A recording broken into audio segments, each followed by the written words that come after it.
नमस्कार दोस्तों, जय श्री कृष्णा, राधे राधे, जय श्री महाकाल, जय बाबा भोले भंडारी। स्वागत में हमारे इस YouTube चैनल में। तो वृषभ राशि वालों, बेटा, क्या हमारा भाग्य पहले से लिखा होता है? हमारे भाग्य में जो भी कुछ घटता है वह पहले से तय है। दोस्तों, गरुड़ पुराण में बताया गया है कि मनुष्य के भाग्य में जो भी कुछ जन्म से मृत्यु तक जो भी घटना घटता है वह पहले से तय होता है। दोस्तों, मृत्यु और जन्म ही एक ऐसा सत्य है जिसे कोई टाल नहीं सकता है। पर दोस्तों, हम यह नहीं जान पाते हैं कि हमारा भाग्य हमारे से जन्म से पहले ही लिखा होता है या जन्म के बाद।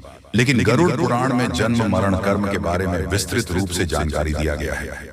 तो आइए शुरुआत करते हैं गरुड़ पुराण की कुछ ज्ञानवर्धक प्रस्तुति की। मनुष्य का भाग्य कब लिखा जाता है? क्या मनुष्य भाग्य उसके जन्म से पहले लिखा जाता है या जन्म के बाद? दोस्तों, जानकारी के लिए हम आप सभी को बता दें कि गरुड़ पुराण की इस ज्ञानवर्धक प्रस्तुति में आप खो जाएं।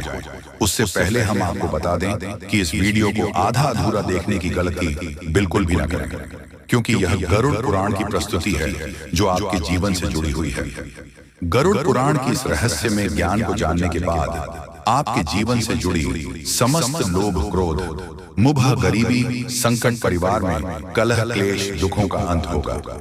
मित्रों, भगवान श्री कृष्ण कहते हैं, कभी भी किसी व्यक्ति को गरुड़ पुराण की बातों को आधा अधूरा नहीं सुनना चाहिए, क्योंकि आधा अधूरा ज्ञान हमेशा विश्व के समान होता है। इसीलिए मित्रों, आपसे यही आग्रह है, आप इस वीडियो को बिना स्किप किए अंत तक जरूर देखिए। साथ ही इस वीडियो को एक लाइक करके चैनल को अवश्य सब्सक्राइब कर लीजिए। और हाँ दोस्तों, कमेंट बॉक्स में जय श्री कृष्णा लिखकर ईश्वर को आप अपना आभार व्यक्त जरूर कर दीजिए। इससे आपके जीवन से सभी दुखों का अंत होगा। आइए दोस्तों, जानते हैं गरुड़ पुराण में श्री कृष्ण ने बताए हैं कि हर मनुष्य के जीवन में जो कुछ भी होता है वह जन्म से पहले से तय होता है, उसे कोई टाल नहीं सकता है। दोस्तों, गरुड़ पुराण हमें जन्म मरण से लेकर वर्तमान जीवन कैसे जिए, ये सभी चीजों के बारे में सीखते हैं। आइए दोस्तों, आज हम एक कथा के माध्यम से जानते हैं कि हमारा भाग्य जन्म से पहले लिखा जाता है या जन्म के बाद, जो गरुड़ पुराण और स्कंद पुराण के द्वारा बताया गया है, जो श्री कृष्ण ने स्वयं नारद से बतलाया था। आज हम उन्हें कथा को जानेंगे। मित्रों, एक समय की बात है, द्वारका नगरी में श्री कृष्ण अपने दिव्य आसन पर बैठे हुए थे। तभी देवर श्री नारद नारायण नारायण का जाप करते हुए उनके पास पहुंचते हैं और उन्होंने प्रणाम करके कहा, हे प्रभु, आप त्रिकालदर्शी हैं। मैंने सुना है कि जो जीव मनुष्य जन्म लेता है, क्या उसका भाग्य पहले से लिखा होता है?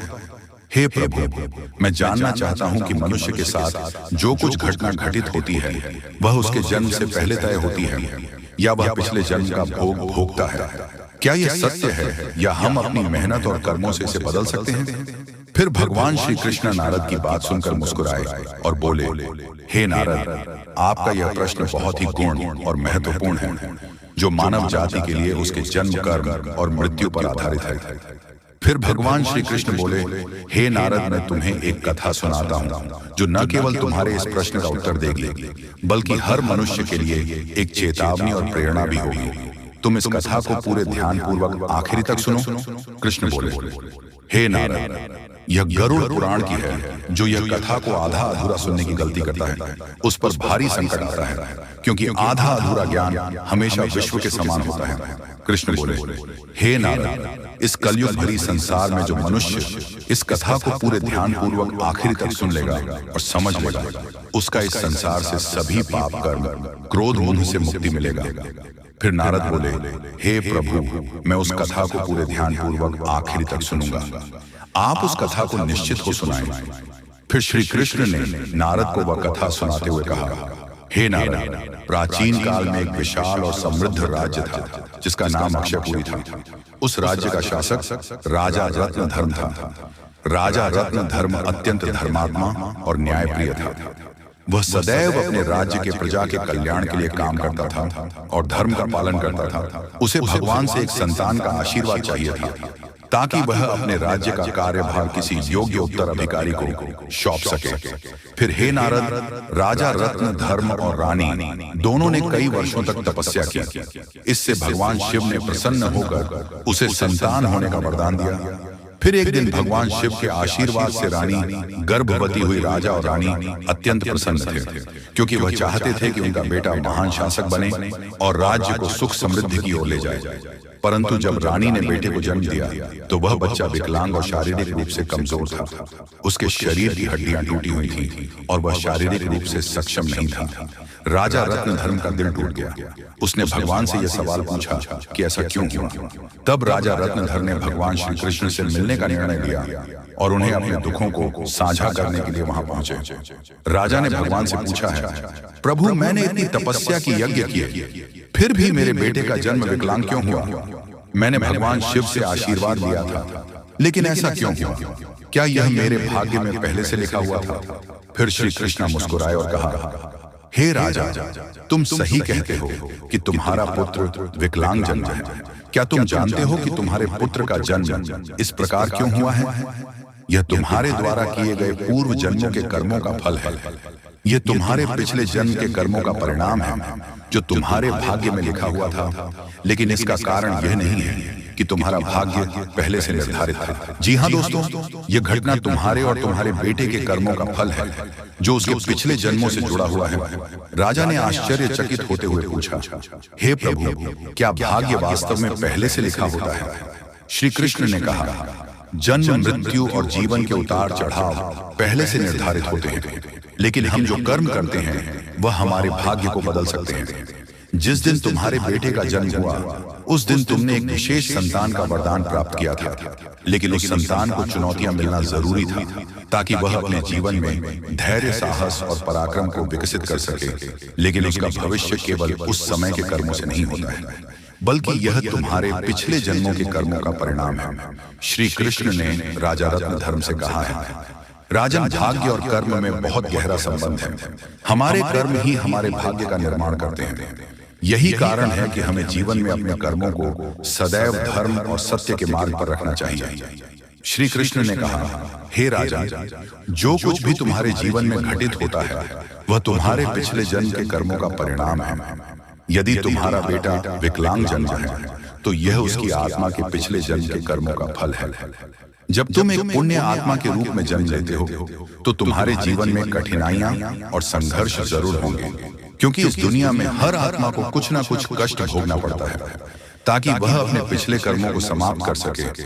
लेकिन याद रखो, तुम्हारे बेटे के जीवन में जो कठिनाई है वह उसकी परीक्षा है। यदि वह धैर्य और साहस से इन कठिनाइयों का सामना करता है तो वह अपने भाग्य को बदल सकता है। एक दिन वह वही कार्य करेगा जिसकी कल्पना तुमने अपने जीवन में की थी मित्रों। फिर राजा रत्नधर ने पूछा, हे प्रभु, क्या मैं और मेरे पुत्र अपने भाग्य को बदल सकते हैं? श्री कृष्ण ने उत्तर दिया, बिल्कुल, तुम दोनों ही अपने भाग्य को बदल सकते हो। तुम्हारे बेटे के जन्म के समय जो विकलांगता थी वह उसके कर्मों का फल था, लेकिन उसका भविष्य तुम्हारे अच्छे कर्मों पर निर्भर करता है। यदि तुम उसे साहस, धैर्य और आत्मविश्वास से भर दोगे तो वह अपने भाग्य को बदल सकता है।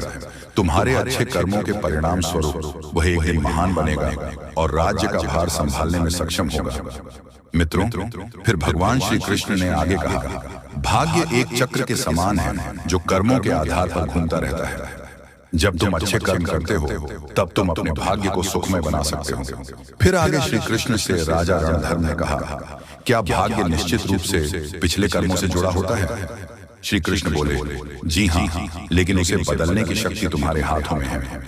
यदि तुम अच्छे कर्म करते हो तो वह तुम्हारे भाग्य को भी सुधार सकते हो। साथ ही भक्ति, साधना और सेवा से भाग्य बदला जा सकता है। भगवान की भक्ति से ईश्वर को प्रसन्न करके हम अपने भाग्य को बदल सकते हैं, यानी अपने किस्मत को बदल सकते हैं। और अब आपका भाग्य 100% बदल कर रहेगा, क्योंकि आप एक अच्छे इंसान, आपका दिल साफ है। तो दोस्तों, आइए सबसे पहले गंभीर बातों को जानते हैं। दोस्तों, हम आप सभी को बता दें कि अगले 72 घंटे के समय आपको अपने जीवन काल में बेहद ही आनंद लेने का समय होगा। दोस्तों, इन 72 घंटे के समय अंतराल में आप अपने जीवन काल में कुछ ऐसे बड़े बड़े लाभ से जुड़ने वाले हैं जो आपको काफी फायदे दिलाने का काम करेगी।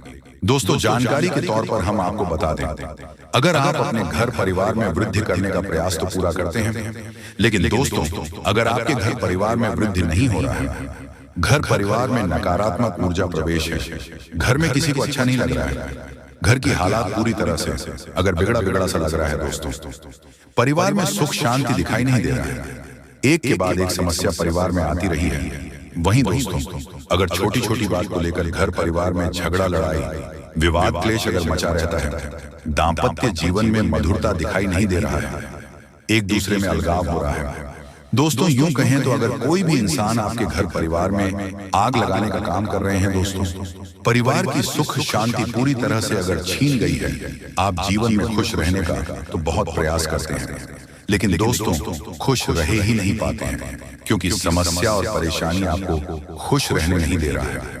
दोस्तों बहुत निराश है, जिंदगी से बहुत हार चुके हैं, तो बता दें कि अब आपके जीवन के जो भी इंसान आग लगाने का काम कर रहे हैं, या फिर आपके जीवन में जो भी समस्या मौजूद है, जो भी तकलीफ दोस्तों आप लोग झेल रहे हैं, या फिर दोस्तों कोई नकारात्मक चीज आपको लगातार परेशान कर रही है, तो आज वह सारी समस्या का अंत होगा, क्योंकि आप सभी के ऊपर मां दुर्गा की मां अंबे की विशेष कृपा बनने वाले हैं, और मां अंबे जी आज आपके जीवन से हर एक प्रकार की परेशानियों को दूर करने वाले हैं।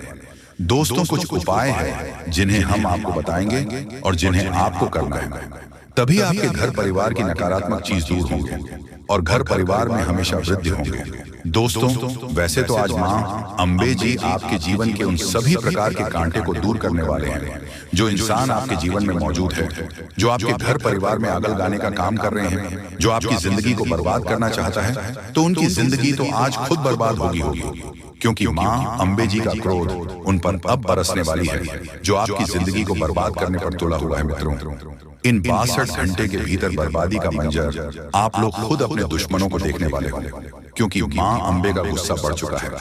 अब दोस्तों उनकी जिंदगी पूरी तरह से नष्ट होकर ही रहेगी और आज आपके जीवन में पूरी खुशियां मिलने वाला है। लेकिन दोस्तों घर परिवार की कुछ नकारात्मक चीज को दूर करने के लिए, नकारात्मक वातावरण अगर आप दूर करना चाहते हैं, घर परिवार में वृद्धि होने के बारे में जो सोच रहे हैं, आप चाहते हैं कि हमारे परिवार में सब कुछ कुशल मंगल रहे, परिवार में सुख शांति बने रहे, लेकिन दोस्तों कुछ नकारात्मक चीज आपके घर को बांध रखी है। जैसे दोस्तों घर में हमेशा अशांति दिखाई दे रहे हैं, परिवार में खुशियां तो बिल्कुल भी देखने को नहीं मिल रहा है। वह जिससे आप दोस्तों अगर परेशान हैं तो यह कुछ उपाय है जिन्हें आपको करना होगा। दोस्तों जैसे कि आप अपने घर को साफ सुथरा रखें और सेंधा नमक के पानी से घर को पहुंचे, घर में दीपक जलाएं, गंगा जल छिड़क कपूर और लौंग जलाएं, और वही घोड़े की नाल लटकाए। और वही वास्तु शास्त्र के अनुसार यह भी कहा गया है कि घर में टूटे सामान जैसे फर्नीचर, घड़ी आदि नहीं रखनी चाहिए। ऐसी चीजों घर की सजावट दूर करती है, साथ ही वह नकारात्मक ऊर्जा को भी आकर्षित करती है। इसलिए इन चीजों को हटा देना चाहिए और यह मरम्मत की जानी चाहिए। घर से नकारात्मक ऊर्जा को दूर करने के लिए यह सबसे आसान और प्रभावी उपाय है, और घर के कोने में उसके कमरे में द्वार पर एवं घर के हर एक क्षेत्र में घंटी बजाई। घंटी या फिर हवा की झंकार की सुविधा होने नकारात्मक ऊर्जाओं को दूर करती है और परिवार में हमेशा सुख शांति बनी रहती है। तो आप लोग दोस्तों अगर इस उपाय को करते हैं तो यकीनन के साथ कहता हूं कि जीवन की हर एक नकारात्मक चीज दूर होगी, नकारात्मक ऊर्जा आपके जीवन से हमेशा दूर रहेंगे, वह परिवार में खुशहाली बनी रहेगी, परिवार की शांति दोस्तों अशांति और शांति दोनों खुशियों में बदल जाएंगे, कभी कोई समस्या और परेशानी नहीं होगा और ईश्वर का कृपा हमेशा बना रहेगा। मां लक्ष्मी भी जल्द आपके घर में निवास कर जाएंगे।